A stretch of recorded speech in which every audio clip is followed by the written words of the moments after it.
El tema de hoy es el creyente y la Biblia. Hermanos, ese es el tema. Y vamos a ver lo que dice 2 de Timoteo, capítulo 2. Lo primero fue una introducción. Bueno, 2 de Timoteo, capítulo 2. Vamos a ver algunos puntos que tienen que ver con el creyente y la Biblia. Número 1, el creyente es un guerrero y la Biblia es su espada. Usted puede tomar nota. Número 1, el creyente es un guerrero y la Biblia es su espada. 2 de Timoteo 2, 3 y 4. Dice así: tú pues sufre penalidades como buen soldado de Jesucristo. Ninguno que milita se enreda en los negocios de la vida a fin de agradar a aquel que lo tomó por soldado. Hermanos, somos guerreros, somos personas que estamos en esta tierra y tenemos que enfrentar las batallas de la vida, pero no estamos solos. Jesús está con nosotros y tenemos nuestra espada para pelear, y la espada es la palabra de Dios. Cada vez que Satanás venga a mandarte un dardo diciendo que tú no vas a poder, diciendo que no vas a poder salir adelante, eso es mentira.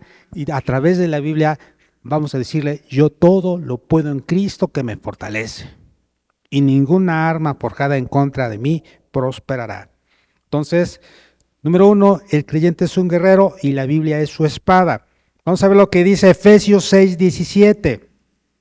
En Efesios 6, versículo 17 dice: y tomad el yelmo de la salvación y la espada del Espíritu, que es la palabra de Dios. Debemos de tomar la palabra de Dios. Es nuestra espada. Hay armas de defensa como el escudo, como el yelmo, pero hay armas de ataque, y esa es la espada. Con la espada nosotros vencemos. Le hacemos mucho daño a Satanás porque meditamos en lo que dice la palabra de Dios, porque hablamos lo que dice la palabra de Dios. Dios ha dicho que Él no me dejará y que Él siempre va a estar conmigo. Entonces debemos de recordar esas promesas. ¿Sí? Dios dice: clama a mí y yo te responderé. Es el teléfono de Dios. Clama a mí y yo te responderé y te enseñaré cosas grandes y ocultas que tú no conoces. Entonces, la palabra es nuestra espada. Pero ¿cómo debe estar nuestra espada? ¿Sin filo? Bien afiladita. Bien. O sea, eso significa que debemos de leerla, de tenerla en nuestra mente, de meditar en ella todos los días. Hermanos, ¿en qué meditas? Durante el día, durante la noche. Si estás preocupada, estás preocupado por las cosas que tienes que hacer, por las cosas que tienes que pagar, por la situación, no vas a estar bien, no vas a estar en paz. Entonces tenemos que rechazar o reprender esas cosas que nos quitan la paz. Decir: en el nombre de Jesús, todos esos pensamientos que me roban el gozo, la paz, yo los saco de mi mente. En el nombre de Jesús, sean quitados de mí. Yo voy a meditar en la palabra de Dios. Yo voy a meditar en que Jehová es mi pastor y nada me faltará, y Él siempre va a suplir todas mis necesidades. Número 2, el creyente es un sembrador.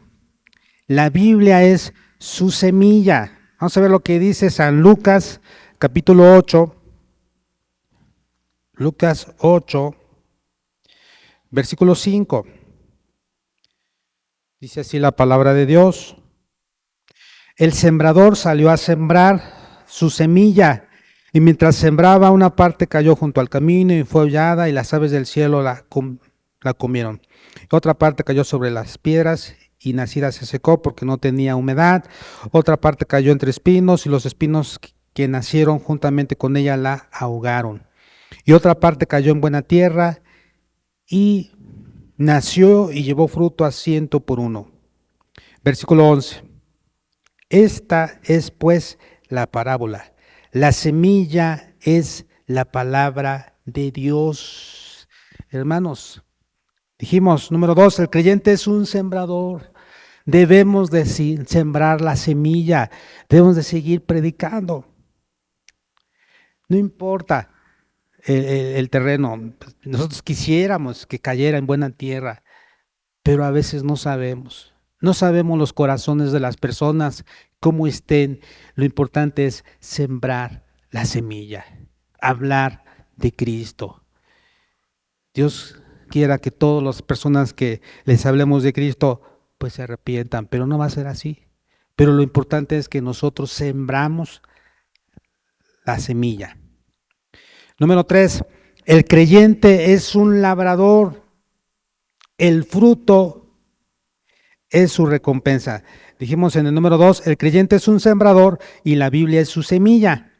O sea, la palabra de Dios es la que se siembra en los corazones. Número 3, el creyente es un labrador, el fruto es su recompensa. Segunda de Timoteo 2, capítulo 2, segunda de Timoteo capítulo 2, versículo 6. El labrador, para participar de los frutos, debe trabajar primero. Necesitamos trabajar. Necesitamos, si queremos pues cosechar limones, pues hay que sembrar limones.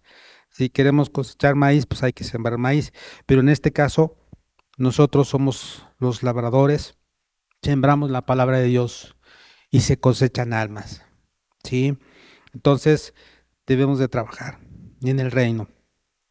Número 4, el creyente es un vaso. La Biblia es el medio para su purificación. Otra vez, el creyente es un vaso y la Biblia es el medio para su purificación. Segunda de Timoteo 2, 21.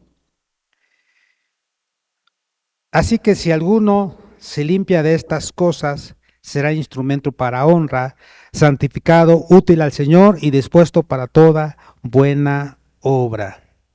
Debemos de ser instrumentos limpios para que Dios nos use.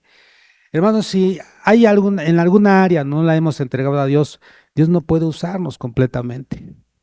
Entonces Dios quiere usarnos poderosamente, pero tenemos que estar bien. En Efesios capítulo 5, Efesios 5, 25 al 27, es interesante. Maridos, amad a vuestras mujeres, así como Cristo amó a la iglesia y se entregó a sí mismo por ella, para santificarla, habiéndola purificado en el lavamiento del agua por la palabra, a fin de presentársela a sí mismo una iglesia gloriosa, que no tuviese mancha ni arruga ni cosa semejante, sino que fuese santa y sin mancha. Hermanos, una mujer, una hermana en Cristo, tuvo un sueño, soñó que se presentó ante la presencia de Dios, tuvo una visión. Y saben, ella se veía con su vestido blanco, y veía así, su vestido blanco. Y cuando la vio Jesús le dijo, tú todavía no puedes estar acá. ¿Pero por qué? Y ella decía, pero traigo mi vestido blanco. Sí, pero tus zapatos, mira cómo están. Y cuando se dio cuenta, sus zapatos estaban negros. Pero todavía no. Necesitas purificarte. Necesitas arreglar tu vida. Estar bien delante de Dios. Hermanos, cuando Cristo venga, Él va a venir por una iglesia. Pero nosotros somos la iglesia de Cristo, pero personalmente nosotros debemos de estar bien. Sí, de que no haya nada, que no haya arruga, que no haya ninguna cosa que nos impida irnos con Cristo. Dice, a fin de presentársela a sí mismo una iglesia gloriosa que no tuviese mancha, ni arruga, ni cosa semejante. ¿Sabía usted que el pecado o las malas acciones, los malos hábitos, esas cositas arrugan nuestra vestimenta espiritual? Tenemos que quitar todos esos malos hábitos. El creyente es un siervo de Jesucristo. La Biblia es su fuerza. Otra vez, el creyente número 5 es un siervo de Jesucristo y la Biblia es su fuerza. Segunda de Timoteo capítulo 2, versículo 21. Dice así la palabra de Dios. Así que si alguno se limpia de estas cosas, será instrumento para honra, santificado, útil al Señor y dispuesto para toda buena obra. Entonces, Dios quiere que estemos dispuestos para toda buena obra, para servirle. El creyente es un siervo de Jesucristo, la Biblia es su fuerza. Vamos a ver lo que dice San Mateo 4:4. Acá nos habla acerca de la tentación del Señor Jesús. San Mateo 4:4 dice, Él respondió y dijo, escrito está, no solo de pan vivirá el hombre, sino de toda palabra que sale de la boca de Dios. Entonces, nosotros tenemos que meditar en la palabra de Dios, predicar la palabra de Dios. Número 6.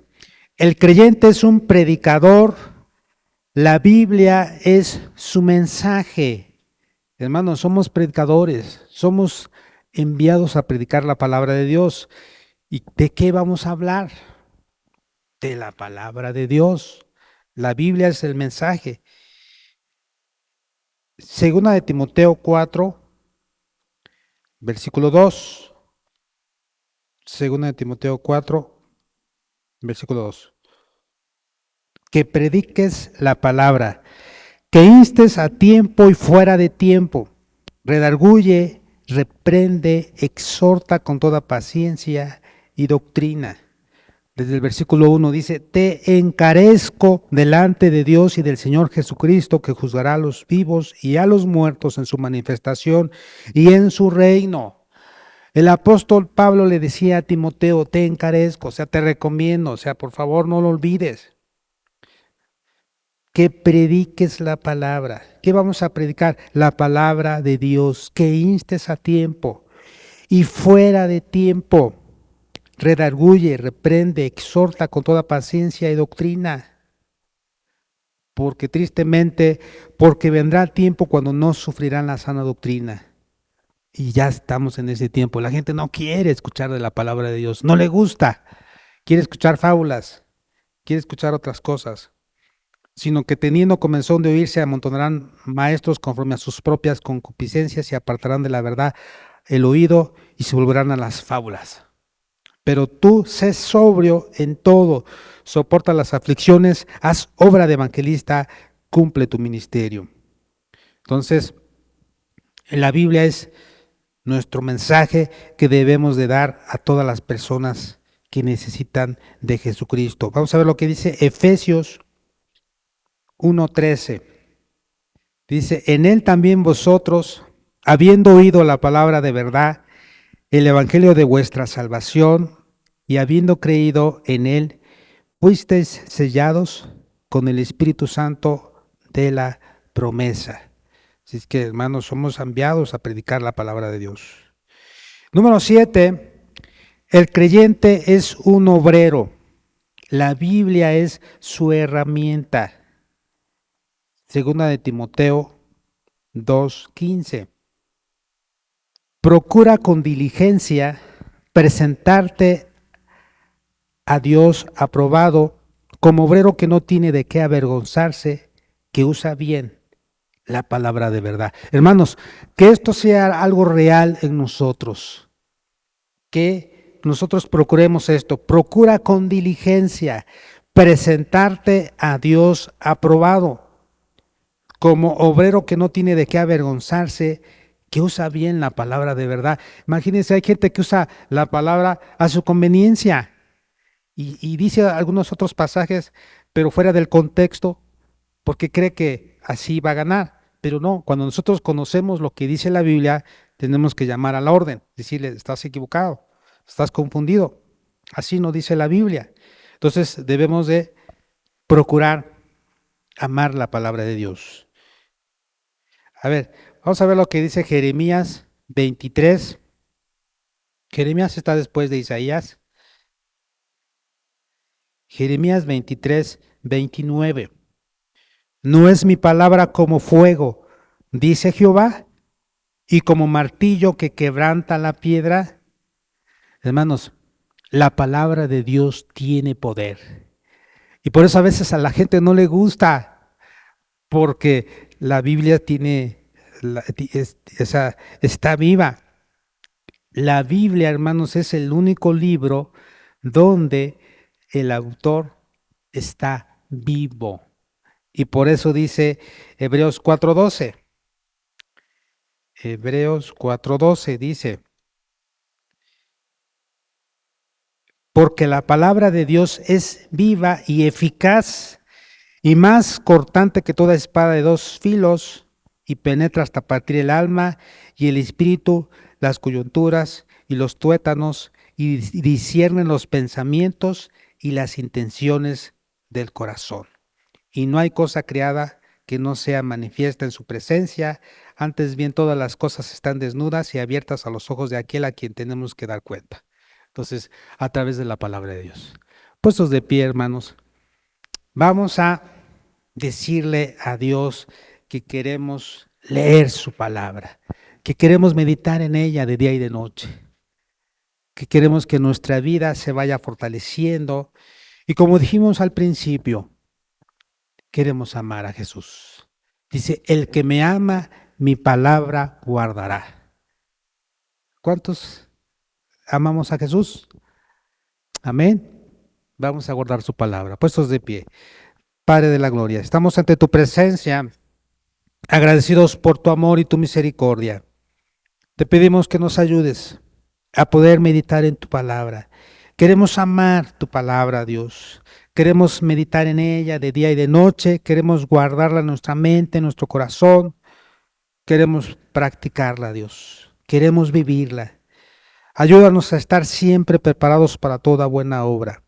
Que procuremos con diligencia, Señor, presentarnos ante ti como obreros, que no tenemos nada de qué avergonzarnos, sino que trazamos bien la palabra de verdad. Pero para ello necesitamos leerla, necesitamos vivirla, necesitamos, Señor, memorizarla, Dios. Gracias, Dios. Recibe la honra, la gloria y la alabanza. En el nombre de Jesús. Amén.